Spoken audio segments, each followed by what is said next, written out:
반갑습니다. 저는 오늘 금속 3D 프린팅과 창의성에 대해서 말씀드리겠습니다. 저는 부경대학교 신소재 시스템공학과 조상명입니다. 목차는 다음과 같이 5종류로 되어 있습니다. 3D 프린팅이 왜 제조 혁신의 시대를 가져오는가 에서 시작해서 발명을 하려면 어떤 창의성이 요구되는가로 끝내도록 하겠습니다. 첫째, 3D 프린팅이 왜 제조 혁신의 시대를 가져오는가를 생각해 보도록 하겠습니다. 우선 이 3D 프린팅은 미국에서나 유럽에서는 AM, 즉 Additive Manufacturing이라고 합니다. 이 Additive Manufacturing이라고 하는 것은 첨가 제조란 뜻인데, 이것은 절삭을 해서 제품을 만들던 것과 대비해서 쌓아 올리면서 제품을 만든다 하는 의미가 되겠습니다. 이 실제 가능한 제품을 바로 제조하는 개념을 갖고 있고, 이 AM이라고 하는 것은 미국 ASTM인데, 이 ASTM은 미국 재료시험학회죠. 과 ISO에서는 공식적인 그 용어로 AM을 쓰게 됩니다. 근데 우리나라에서 주로 쓰고 있는 그 3D 프린팅은 좀 더 대중적 용어이고, 한국에서는 이게 3D 프린팅이 훨씬 더 쉽게 와닿고 이해가 되기 때문에 주로 이 3D 프린팅이라고 하는 용어를 쓰게 됩니다.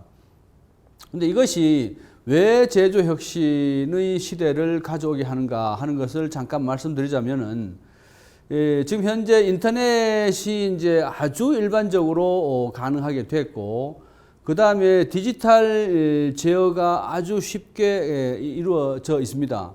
근데 고객들의 요구가 상당히 다양한데, 인터넷이 이제 쓸 수 있게 되면서 고객들의 요구를 제조회사가 인터넷을 통해서 쉽게 받아올 수가 있습니다. 연결이 돼 가지고. 또 고객들은 3D 그 CAD 3차원 그 설계를 하게 되는 3D CAD를 상당히 쉽게 쓸 수 있게끔 환경이 바뀌었습니다. 그래서 고객들이 직접 이와 같이 기계적으로 적층을 해서 이런 3차원의 형상을 쉽게 만들 수 있게 됐다라고 하는 특징이 있고, 이런 것들이 바로 제조 혁신의 시대를 가져오게 되는 기본적인 바탕이 되겠습니다.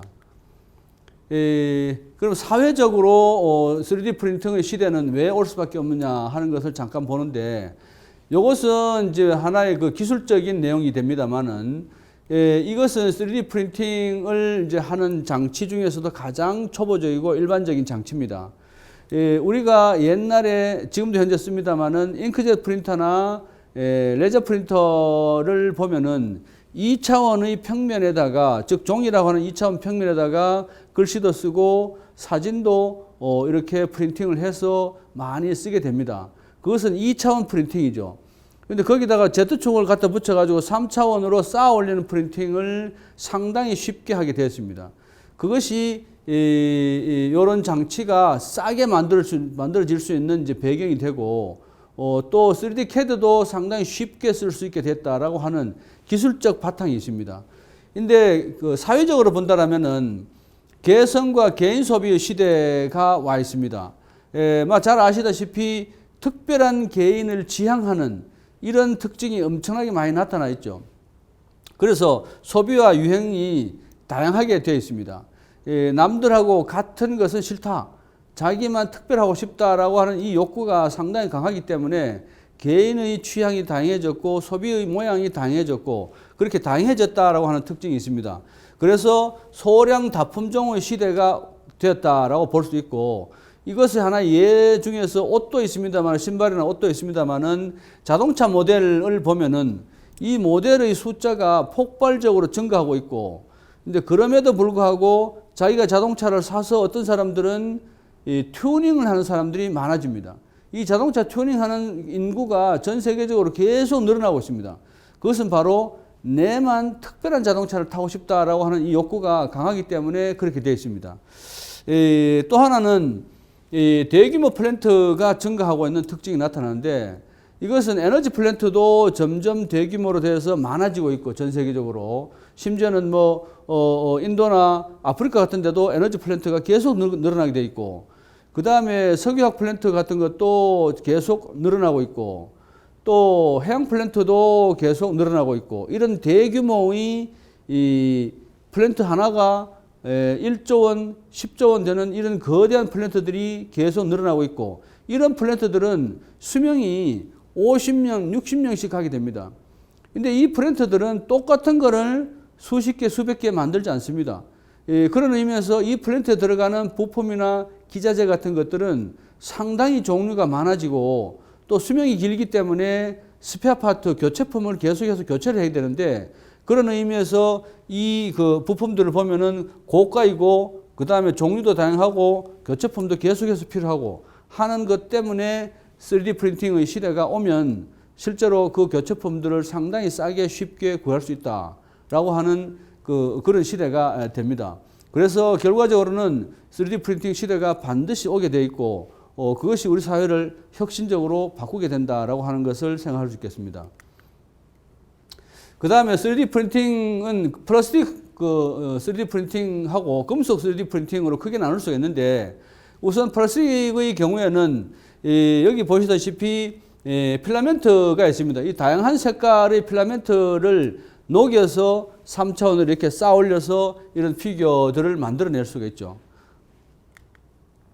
그 다음에 금속 3D 프린팅의 경우에는 주로 이제 파우더 베이스와 그 다음에 와이어 베이스로 크게 구분할 수 있는데 파우더 베이스는 파우더를 쌓아 올려가지고 이렇게 모양을 만들어내서 물건을 만들어내는 것이고 또 와이어 베이스는 와이어를 녹여서 쌓아 올려서 이런 형태의 3차원 물건을 만들어내는 것이 되겠습니다. 그러면 금속 3D 프린팅이 이제 앞으로 이제 시대가 오게 되는데 왜 금속 3D 프린팅인가 하는 것을 좀 생각을 해보도록 하겠습니다. 금속 제품은 고강도입니다. 첫째, 강도가 상당히 높다. 그 다음에 내마모성이 우수하다. 그 다음에 내열성이 뛰어나다.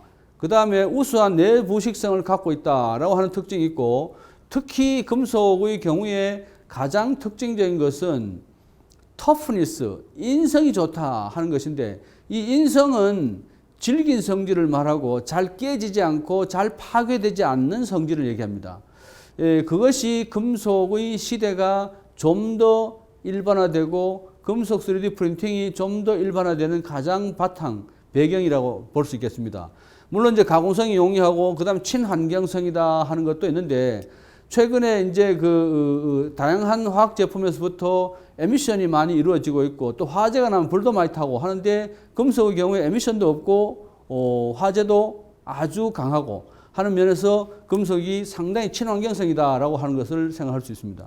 그래서 금속 제품은 상당히 비싸고 고부가 가치입니다. 전체적으로.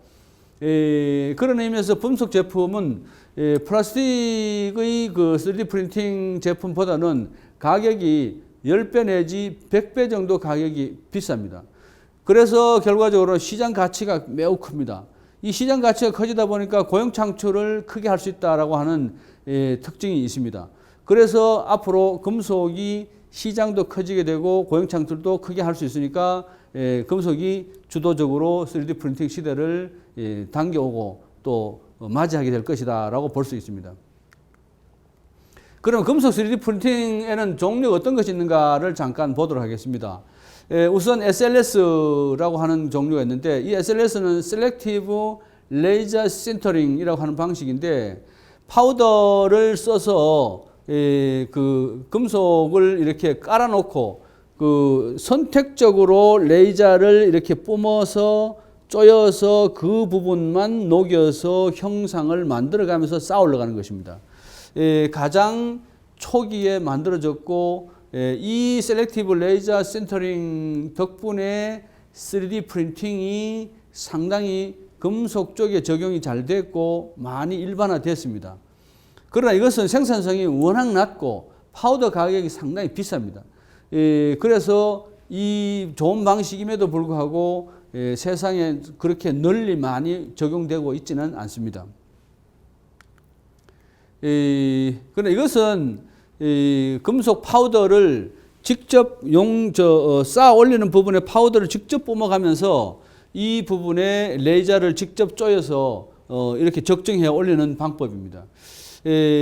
이것은 아까 셀렉티브 선택적으로 레이저를 쏘아서 적정하는 것보다는 좀 더 생산성이 높습니다. 또 좀 더 다양한 모양을 쉽게 만들어낼 수 있는 장점이 있습니다. 또 하나는 이 와이어를 쓰는 방법입니다.